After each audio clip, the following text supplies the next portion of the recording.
Good evening. Can you tell me your full name? Good evening. My name is James William. Do you use social media often? Yes, I do use social media quite regularly. I mainly use it to stay updated with current trends, connect with friends, and sometimes learn new things through educational content. What kind of social media do you prefer? I prefer platforms that provide informative and useful content, rather than just entertainment. For example, I enjoy watching short educational videos or listening to podcasts shared on these platforms. Do you think social media is useful for learning? Yes, to a certain extent. Social media can be a great tool for learning if used properly, as it provides access to a wide range of information. However, it can also be distracting if not managed carefully. How much time do you spend on social media?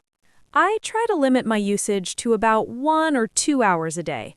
I believe it's important to maintain a balance and not let it interfere with more productive activities. Did you use social media more in the past?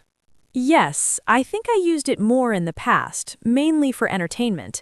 However, now I try to use it more productively and avoid wasting too much time on it. Do your friends use social media a lot? Yes, most of my friends are quite active on social media. They use it for communication, entertainment, and sometimes even for work-related purposes. What are the disadvantages of social media? One major disadvantage is that it can be very time-consuming and addictive. It may also affect people's mental health, especially when they compare themselves to others online. Additionally, misinformation is another serious issue. Describe a time when you helped someone. You should say who you helped, what the situation was, what you did, and explain how you felt about it.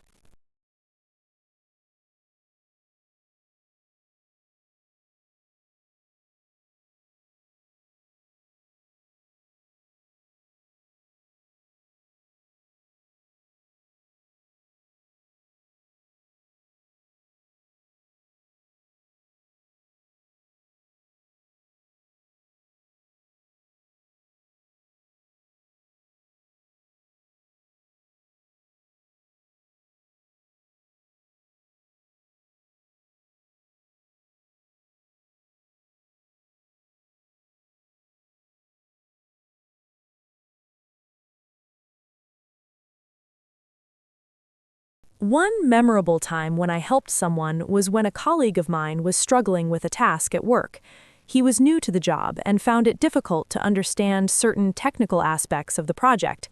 I noticed that he was under a lot of pressure and seemed quite stressed, so I decided to step in and offer my help. I spent some time explaining the process to him in a simple and clear way, and I also shared some practical tips that I had learned from my own experience. In addition to that, I guided him through the task step by step until he felt confident enough to handle it on his own. It took some extra time from my schedule, but I felt it was worth it. I felt really satisfied and happy after helping him. Not only did it improve his confidence, but it also strengthened our professional relationship. It gave me a sense of fulfillment, and I realized how important it is to support others, especially in a work environment.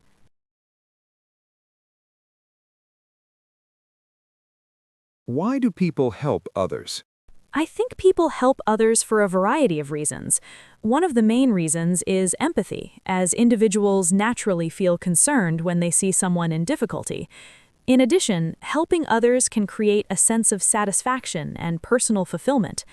Some people are also motivated by social values or cultural expectations, where helping others is considered a moral responsibility.